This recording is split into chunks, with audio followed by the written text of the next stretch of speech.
Hey guys, it's Jen. Welcome back. So today's video is going to be kind of a chit chat about 5 reasons why we're bored with makeup and the beauty community in general and how to fix it. So this is something that's kind of been like tossing around in my head for the last couple of months and trying to figure out why I'm kind of feeling a little bored with makeup these days, and a lot of you guys are too, because I get a lot of comments saying, you know, you're over these new releases, there's too much, there's, you know, you're just paring down your makeup collection and only using a few different things, and that it's more about utility than, you know, the fun, exciting new releases. And it's kind of sad to me in a way, because makeup's been such a huge part of my life since I was a kid, and I've always been excited about it. But the last couple of months, just feeling kind of down about it and just not really very inspired is making me feel bummed out, because it's always been something super fun for me. So I've been working out in my head why exactly it is that I'm bored with it, and hopefully you guys feel the same way, or I'd love to hear from you down in the comments below if any of this resonates with you, or if you have additional reasons why you feel bored with the makeup community. But you know, I don't really see a time when we're all gonna go around not wearing makeup anymore either,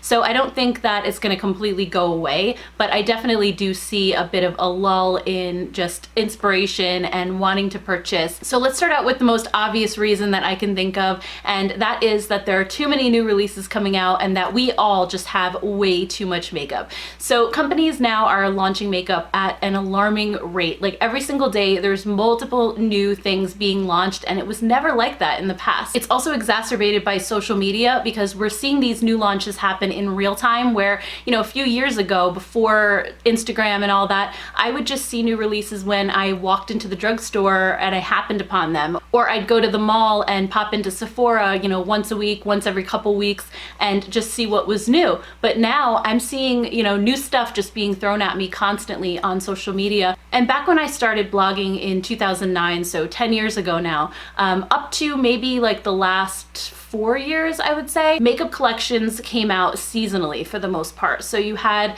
like a fall holiday collection that would come out around now, and then in January, February, you'd have these big spring launches, and then probably like in June, you'd have a smaller summer collection with maybe like a mascara, some lip glosses, some bronzers, you know, nothing too big, but I'd say the major collections were like in the fall and then again in the winter heading into spring. And that was it. And those would kind of keep me busy for a while talking about the new releases, but then I would go back to just talking about older products that I already had in my collection, and really it helped me keep my collection to a minimum, because yes, I would buy the new stuff to blog about it, but then I would have months afterwards to really play with it and focus on it and get, you know, a true opinion on all the products, and I don't have that anymore. It's like I get new stuff, and then tomorrow there's more new stuff, and then the next day there's more, and it's just overwhelming at times, and it's like anxiety inducing in a way, especially as a YouTuber who feels like, you know, I have to constantly be up on the new stuff and be reviewing it. And I also think that this constant stream of new releases has to do with a big boom that happened in the makeup industry a few years ago. Everyone started to become a makeup collector, and it started, for me,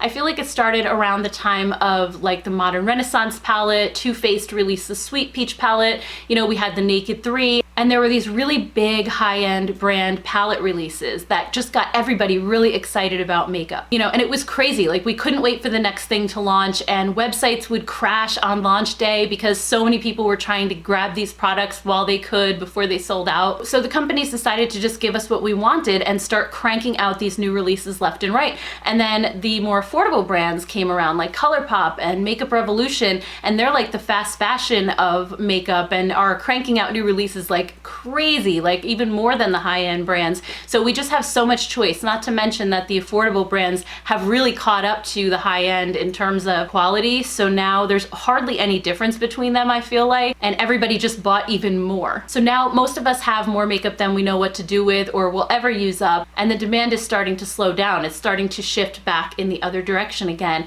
And companies like Ulta have seen sales dipping. My husband, who follows the financial markets, came up to me, I think it was earlier this month, and said, you know, Ulta had a really bad stock day. They went down like 29%, and management had said that sales were down due to a lack of meaningful newness and that it just wasn't resonating with customers. Personally, I think it's a combination of that and also just that we have too much. And I've also been hearing things from you guys. Actually, a few of you told me that Norvina was on Instagram stories a couple weeks ago, and I missed it, so I didn't see completely everything that she said, but the gist of it was she was responding to people complaining that they kind of put out a few new releases right in a row on top of each other. Like you had the Alyssa Edwards palette, the Jackie Aina palette, and then immediately the Norvina palette. And Anastasia has been one of those brands traditionally that doesn't overload us with new releases, so it makes you get really excited when a new palette is coming out because you've waited a while since the last one. You've had a chance to enjoy the last one for a bit.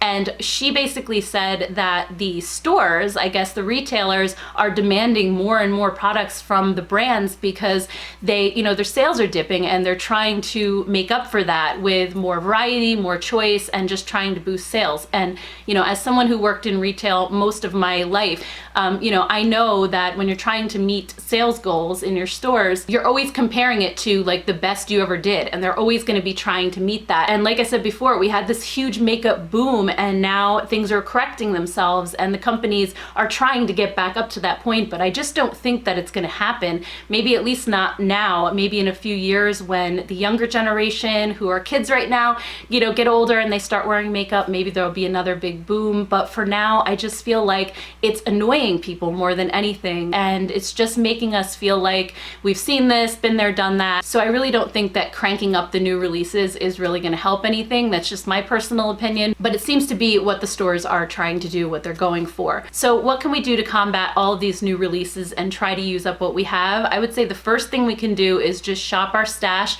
take note of every single thing that you have, and even like write them out in a spreadsheet if you have to, take pictures, and then when new things come out, just refer back to your collection and make sure that you're not buying something that's already similar to what you have. And also it helps to just wait a little while. Like when something first comes out, take a few days and don't make an impulse purchase. I tend to do that, and especially back a few years ago when things were selling out really quickly, I would purchase something immediately without thinking too hard because I would be afraid of missing out, and then the restock might not be for a few months, and then it's going to be old news at that point. So I would just buy everything immediately. But I've seen a slowdown in that for sure, and most of the time if I wait a couple days, I can decide, you know what, I actually really don't need that, or maybe something new is coming out and I decide, I like that even better, so I'm going to skip this one. So just taking a few days to really think about purchases helps a lot, and like I said, most of the time now things are not in danger of selling out, so you can pretty safely just wait a couple of days at least, or a week, and just make sure that it's something that you really want.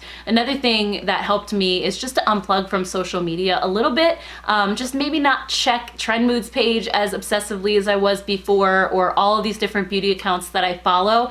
And I still like to be informed obviously of what's coming out, but just not constantly checking it all the time just helps that it's not like right at the forefront of my mind. So those three things: shopping your stash, waiting a few days before you make a purchase, and trying to unplug a little bit from social media should help you to kind of navigate all of these new releases and hopefully feel a little bit better that you're not buying every single thing that comes out. Reason number two that we might be bored with the beauty community is just a lack of originality from the brands. They all just jump on a trend and run with it. Usually it's like one brand that comes out with an original idea, like warm tone palettes, matte liquid lipsticks, and then all the other ones just follow suit and copy them, and we see 100 of them come out afterwards. And by that point the trend is already on its way out. Like if it's already at its peak, usually it's on its way down already, and then at that point it's kind of just like you just want to roll your eyes like, oh my god, another warm tone palette, I'm done with that already, or the silicone sponges or the unicorn stuff or whatever it is. I just feel like the brands all copy each other instead of just sticking to their own aesthetic, just sticking to,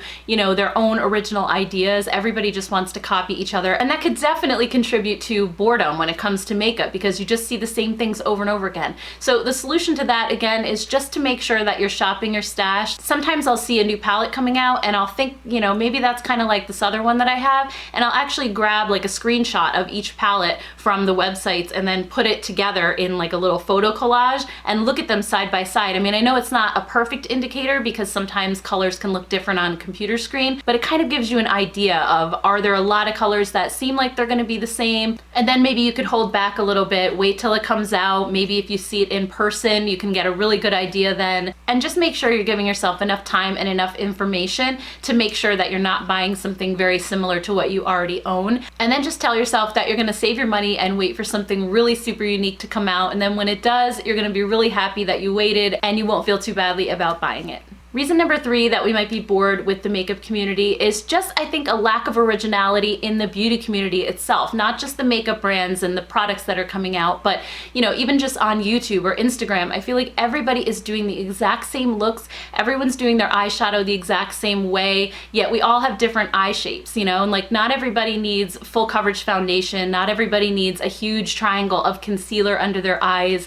You know, not all skin types need to bake or use a layer of powder on their face. We're seeing a ton of just these really heavy full glam looks, which is totally fine, and I think they look great on so many people, and they're very eye-catching, and I know that that's why people are doing them. But there's also an entire segment of the population that likes more natural looks, and I don't think that they're really being served, or that at least there's not a good mix of those full glam looks and then some more natural ones. Everybody's just kind of all doing the same thing. So I think the solution to that is really to just think about what your personal needs are. Like if you have hooded eyes, seek out tutorials on YouTube that talk about how to do eye makeup for hooded eyes. Or if you feel like you have small eyes and you want them to look bigger, look for tutorials on that. Or maybe how to make your lips look fuller, or how to, you know, smooth out your pores. And, you know, just think about the things that you're looking to do rather than trying to struggle through like an eyeshadow look that you saw a YouTuber do, but they have maybe a ton of lid space and you don't, and then it's not going to come out the same and it makes you feel bad. I personally, because I have hooded eyes, I do like to watch other YouTubers for inspiration as far as colors and putting certain colors together, but then I'll go off and do my own thing. I won't completely copy the way that they do it. I'll do it the way that I like to do it and the way that I feel looks best on me. And lately I've been watching a lot of makeup artist channels like Lisa Eldridge, Mary Greenwell, who I learned about through Lisa Eldridge. She used to do Princess Diana's makeup. Charlotte Tilbury, Violet, who is a French makeup artist, and she does the most beautiful, just like really simple, easy, quick looks. Wayne Goss, he gives really great advice and kind of problem solving techniques, but what they all have in common is just like a simpler, less is more approach. They really focus on instruction versus focusing on the products themselves. So you can take their advice and use any products that you have in your collection and follow their advice, and you don't have to feel like you need the specific thing that they're using to get this certain look. So I just think it's a breath of fresh air and has really gotten me more excited about makeup again. And then reason number 4 that I think we're a little bit bored with the makeup community is that it's become a little bit disingenuous. A lot of the videos and Instagram posts and things that we're seeing from people now are paid advertisements, commercials, and it just doesn't seem like there's excitement about it anymore. It seems like a job. It seems like you're being sold to. And I think a lot of us didn't realize when it first started that that's what was happening, but I think we've all gotten pretty savvy about it now, and it's a little bit of a turnoff. Now, I'm not saying that I've never done sponsored content, because I have. I've done a couple sponsored videos, but my rule of thumb with it is that it has to be a company or products that I already believe in, that I would already recommend to you guys anyway. And then it kind of seems silly to me to say like, no, I'm not gonna take the money out of principle, because I would be talking about it regardless. But I turn down like 95% of the sponsored offers that come to my inbox, and it's a lot of money at the end of the day. But the thing about it for me is that I'm not here for the money. I'm here because I love it. I'm a stay-at-home mom. I didn't have a job, you know, for a while before I started my YouTube channel. And if I quit tomorrow, it would be fine. So for me, I just love doing this. And if a sponsorship comes my way and it fits in with my channel, and like I said, it's something I believe in anyway, of course I will take it. But I just think it's so much more exciting for me to watch somebody who's talking about, you know, this foundation that completely changed their life, or this eyeshadow palette that they were so excited about, they just have been creating looks with it nonstop for the last 2 weeks and not picking up anything else, you know? Those are the types of videos that I like to watch. I don't want to feel like I'm just being sold to or being told I need to buy something, or you know, that the person is just going through the motions and their heart really isn't in it, but they're just doing it for a paycheck. And I'm definitely not here to knock anybody that does a lot of sponsorships, because they're making a living, you know, and as long as they're disclosing it properly, I don't see an issue with it at all. But I do think at the same time that they might find their audience's interest in those videos waning a little bit, because from what I've heard, I feel like a lot of people are just craving that old style of YouTube video again, where, you know, people used to just sit in their bedroom and talk about makeup, and it kind of felt like talking with a friend, and it just, you really felt like they were being honest with you about what they really like, and they didn't have a new favorite every single week, you know? So for me, the best way to combat this has just been to seek out smaller YouTube channels that really aren't doing a lot of sponsorships, and who I really feel like are relatable to me, and who really seem like they're just doing doing this for the fun of it. You know, I've unfollowed quite a few of those really big beauty gurus, except for a couple. Like there's people like Emily Noel, who even though she's really big, she is genuine. I feel like she's very honest in her reviews. But there's a lot of them that I just don't watch anymore. So a couple that I've really been enjoying lately that put out really thoughtful and interesting content and that really seem excited about it are Kelly Gooch, Lip Gloss Leslie, The Honest Beauty Review, also Lauren Delafera, Geek Out of Water. There's quite a few, so I'll just leave their channels linked down below in the description box if you want to go ahead and check them out if you don't follow them already. But I just feel like they're, again, more of a breath of fresh air. It's just refreshing to see people who I can relate to just chatting about makeup because they're into it, you know? That's really, at the end of the day, why I started watching beauty YouTube in the first place. And then the fifth and final reason why I think we're bored with the makeup community these days is just that there's too much perfection. There's a focus on perfection and it's not relatable anymore.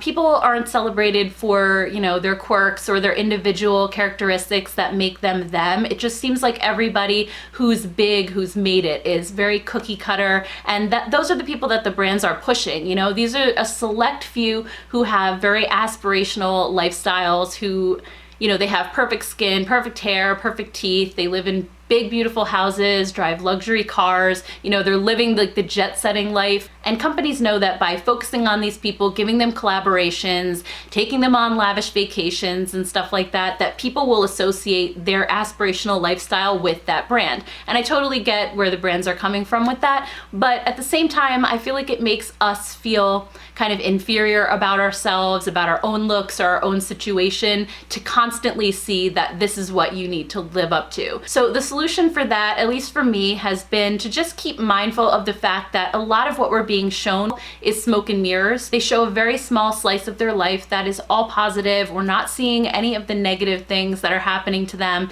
There's filters these days. These people have like movie studio setups in their house with perfect lighting and the best camera angles. They're also getting Botox and fillers, which again, nothing wrong with that at all, but it's not doable for a lot of us. Even if we wanted to get it done one time, it's very expensive to keep all of that up. So I do think it's important to remember these things, because no foundation is going to give you perfect, smooth, doll-like, poreless skin. No lip plumper in the world is going to give you those perfectly smooth, pillowy lips like lip fillers do. I just think we need to start focusing on our own best features and how to enhance them and what makes us unique, rather than comparing ourselves to these people who we just see on a screen every day that we don't even really know, especially when a lot of what you're seeing isn't really reality. All right, guys, so that's everything. I would love to hear from you down in the comments below and just hear your thoughts about all of this, and, you know, what reasons you have why you're kind of feeling a little bored with the community, why you're feeling disenchanted with it lately, and what you've done to combat that. I would love to hear your thoughts on all of this.